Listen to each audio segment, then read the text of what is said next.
pagiku cerahku, matahari bersinar, ku gendong tas merahku di pundak. Selamat pagi semua, ku nantikan dirimu di depan kelasmu, menantikan kami. Guruku tersayang, guru tercinta, tanpamu apa jadinya aku? Tak bisa baca tulis, mengerti banyak hal. Guruku, terima kasihku. Siap, gerak. Siapkan salam.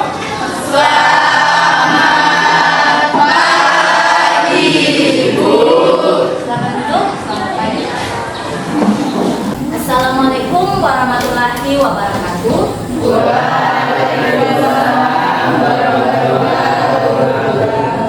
Selamat pagi.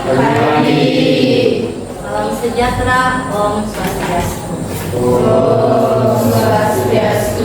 Puji dan syukur kita panjatkan kehadirat Tuhan yang Maha Kuasa karena perkenanannya dan atas seizinnya sehingga kita kembali lagi boleh berkumpul, boleh bertemu pagi hari ini, ya, saling bertatap muka satu sama lain dan mengikuti proses pembelajaran. Sebelum kita belajar, silakan ketua kelas memimpin kita dalam doa. Kita pada pagi hari dengan kita doa agama dengan kita masing-masing. Doa mulai. Doa besar. Baik, Ibu mau cek kondisi kelompoknya dulu. Ya, bagaimana kabarnya semua? Sehat? Sehat. Sehat ya? Ya, tadi ikut literasi? Siapa yang ikut literasi tadi? Siapa yang terlambat? Ada? Wahyu, jangan diulang Wahyuna. Besok itu tidak boleh terlambat, ya? Harus ikut literasi. Nah, kelompok Adam Smith dulu. Kelompok Adam Smith, bagaimana anggota kelompoknya? Lengkap? Lengkap. Lengkap ya? Oke, kalau kelompok John Keynes? Lengkap? Lengkap. Lengkap ya? Kelompok Karl Marx? Lengkap? Mana kelompok Karl Marx? Lengkap? Oke, kelompok David Ricardo? Oke, lengkap. Irving Fisher? Lengkap. Lengkap ya? Jadi semua hadir ya? Karena semua kelompok lengkap berarti hendaknya semua hadir mengikuti pembelajaran hari ini. Di pertemuan sebelumnya itu kita sudah bahas materi tentang inflasi kan? Ya. Kita sudah pelajari apa itu inflasi, kemudian bagaimana cara menghitung inflasi, apa dampaknya inflasi, kemudian bagaimana cara mengatasi inflasi. Nah, Ibu juga kemarin sudah menganalogikan inflasi itu seperti seseorang yang sedang sakit. Sebuah daerah atau sebuah negara yang mengalami inflasi itu bisa kita ibaratkan atau kita analogikan sebagai seseorang yang sedang sakit. Sehingga kalau kita sakit, kita tentu butuh yang namanya obat, ya kan? Nah, obatnya inflasi itu kemarin kita sudah bahas. Atau cara mengatasi inflasi itu ada 3. Ada kebijakan moneter, ada kebijakan fiskal, dan ada kebijakan non moneter. Ya. Nah, materi yang kita mau bahas hari ini adalah salah satu kebijakan yang digunakan oleh pemerintah, baik pemerintah daerah maupun pemerintah pusat untuk mengatasi inflasi, yaitu kebijakan moneter. Anak-anakku semua, sudah tidak lama lagi kita akan mengikuti semester, ya. Jadi, ya Ibu harap karena sekarang itu kondisinya lagi tidak baik-baik saja. Jadi sekarang itu lagi dilanda flu dan batuk. Ya. Saya minta tolong dan saya harapkan kepada anak-anakku semuanya untuk tetap menjaga kesehatan, ya, supaya kalian bisa mengikuti proses penilaian akhir semester nanti dengan baik, tidak ada yang mengikuti ujian susulan, kemudian belajar dengan baik, ya. Semangat kalian belajar mulai kita dari pertemuan 1 kemarin terus dipertahankan supaya kalian siap mengikuti nanti penilaian akhir semester, ya. Semangat mengikuti pembelajaran hari ini. Semangat ya. Nah, tentu semangat karena kemarin saya sudah janji loh, siapa yang peringkat 1, 2, dan 3 di tes kemarin, di kuis kemarin, dapat reward hari ini. Hari ini kita akan belajar materi kebijakan moneter dengan menggunakan model pembelajaran Discovery Learning. Apa tujuan pembelajaran kita hari ini?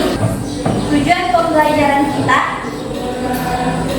melalui model pembelajaran Discovery Learning, peserta didik mampu menjelaskan pengertian kebijakan moneter, tujuan kebijakan moneter, instrumen kebijakan moneter dengan tepat, disiplin, bertanggung jawab, kerja keras, jujur, dan religius.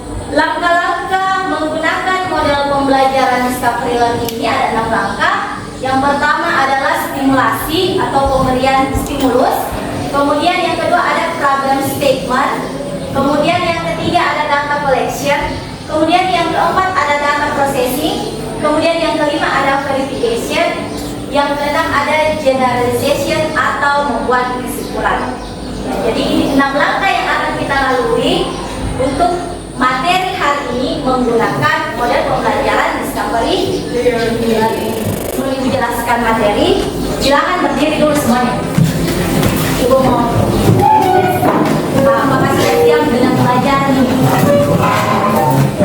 Dengarkan arahannya Ibu. Jadi kalau saya bilang tepuk pagi, semuanya tepuk satu kali. Kemudian kalau Ibu bilang tepuk siang, kalau Ibu bilang tepuk malam, ya, tepuk pagi, siang, malam. Apa itu kebijakan moneter?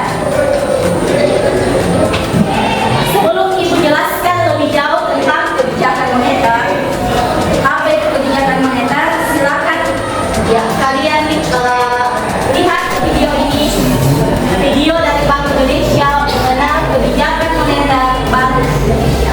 Bank Indonesia bertugas untuk melaksanakan kebijakan moneter yang salah satu bentuknya adalah menjaga kestabilan harga. Dengan kata lain, BI berusaha menjaga tingkat inflasi berada dalam target yang ditetapkan oleh pemerintah setelah berkoordinasi dengan BI. Untuk tahun 2015, 2016, dan 2017, target inflasi masing-masing ditetapkan sebesar 4 plus minus 1%, sedangkan tahun 2018 sebesar 3,5 plus minus 1%. Nah, bagaimana cara BI untuk mencapai target inflasi tersebut? BI memiliki beberapa instrumen kebijakan moneter yang dapat digunakan. Tapi yang paling penting dan sering digunakan adalah suku bunga kebijakan BI atau biasa disebut BI rate. Jadi jelas ya, lewat video yang kita nonton tadi, pengenalan mengenai kebijakan moneter, kita bisa tahu bahwa ternyata kebijakan moneter itu adalah kebijakan pemerintah melalui Bank Sentral sebagai pemegang otoritas moneter untuk mengendalikan jumlah uang yang beredar di masyarakat. Indonesia yang menjadi bank sentral itu adalah Bank Indonesia. Sekarang apa tujuan dari kebijakan moneter? Tujuan dari kebijakan moneter yang pertama menjaga stabilitas ekonomi. Yang kedua, tujuan kebijakan moneter yang kedua adalah mengendalikan inflasi. Nah, jenis-jenis kebijakan moneter. Yang pertama ada yang namanya kebijakan ekspansif. Kemudian yang kedua ada kebijakan kontraktif. Apa saja instrumen kebijakan moneter? Instrumen kebijakan moneter yang pertama adalah open market policy. Yang kedua ada kebijakan diskonto atau discount policy. Kalau negara kita mengalami deflasi, maka untuk mengatasi deflasi ini, kalau pemerintah mengeluarkan kebijakan diskonto, ya, maka pemerintah akan menurunkan tingkat suku bunga bank.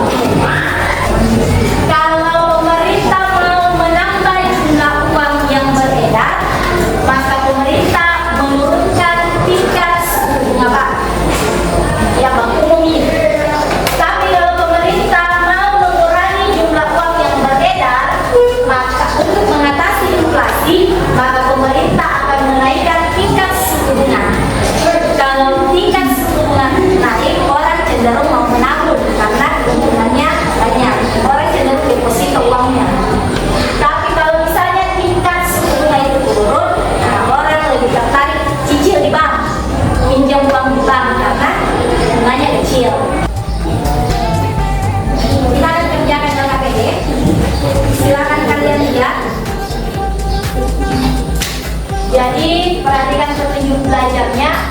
Kemudian di sini ada pagar. Kalau kalian perhatikan apa yang dijelaskan tadi, tentu kalian sudah tahu dan bisa jawab. Ini giro wajib minimum, ini fasilitas diskon, kemudian inflasi turun, inflasi naik, bagaimana jumlah uang yang beredar, apa yang dilakukan oleh pemerintah.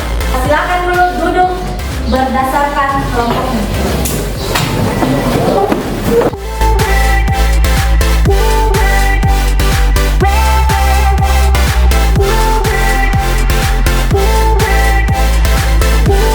Silakan berdiskusi untuk menjawab pertanyaan yang ada di LKPD, dan silakan gunakan HP-nya untuk searching di internet, dan silakan gunakan buku paketnya untuk membantu kalian menjawab pertanyaan yang ada di LKPD.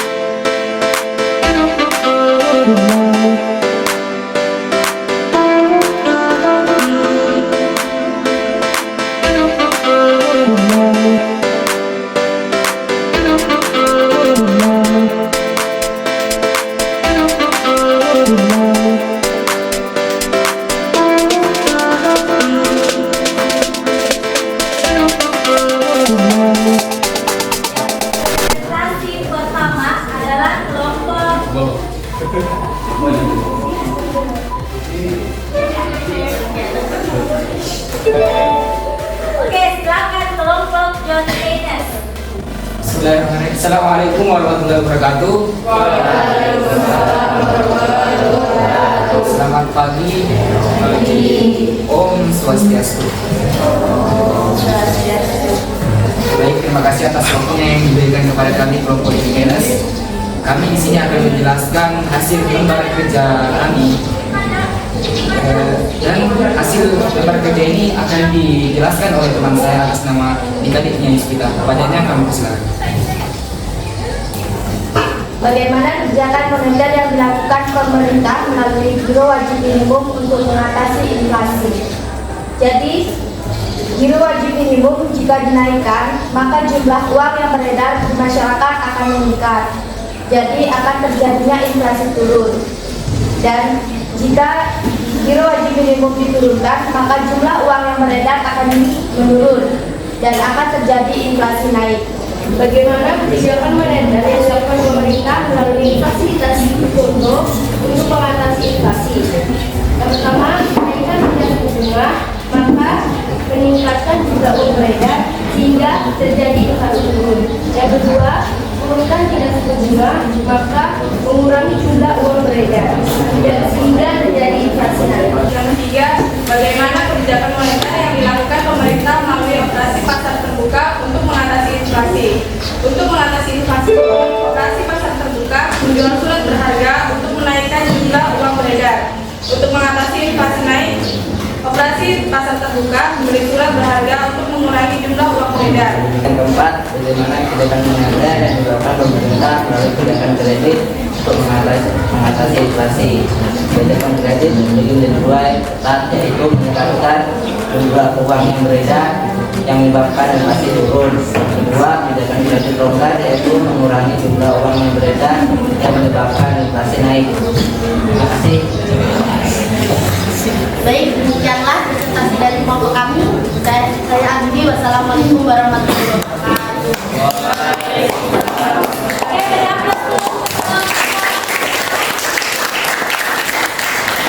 Karena semua kelompok sudah mempresentasikan dengan baik, sekali lagi mari kita berikan aplaus yang paling. Nah, apa kesimpulan materi kita hari ini? Kita baca bersama-sama. Kebijakan moneter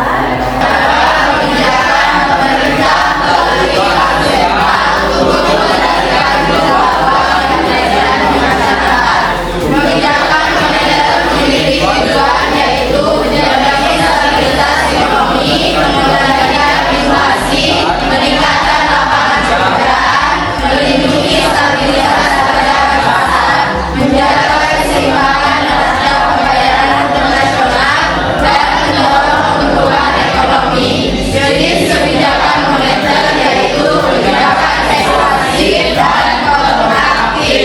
ya?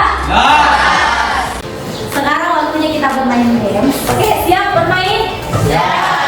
Kita akan bermain game tunjukkan aksimu. Jadi setiap soal bernilai 100. Ketika kalian lempar pertanyaannya ke tim lawan dan tim lawan itu berhasil menjawab, maka skornya tim lawan 100, kalian 0. Tapi ketika kalian lempar dan tim lawan tidak menjawab dengan benar, maka tim lawan tetap nilainya 0. Kalian minus 0.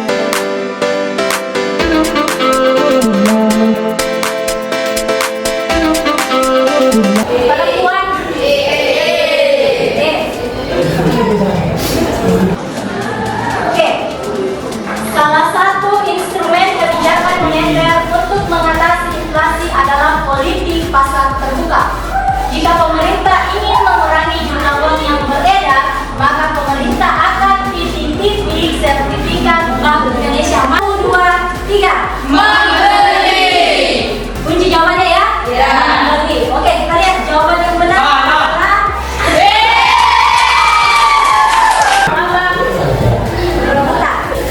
Oke, selanjutnya silakan dengar baik-baik soalnya. Jawabannya adalah apa? BI. Ya, jawabannya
sampai bertemu di pertemuan selanjutnya.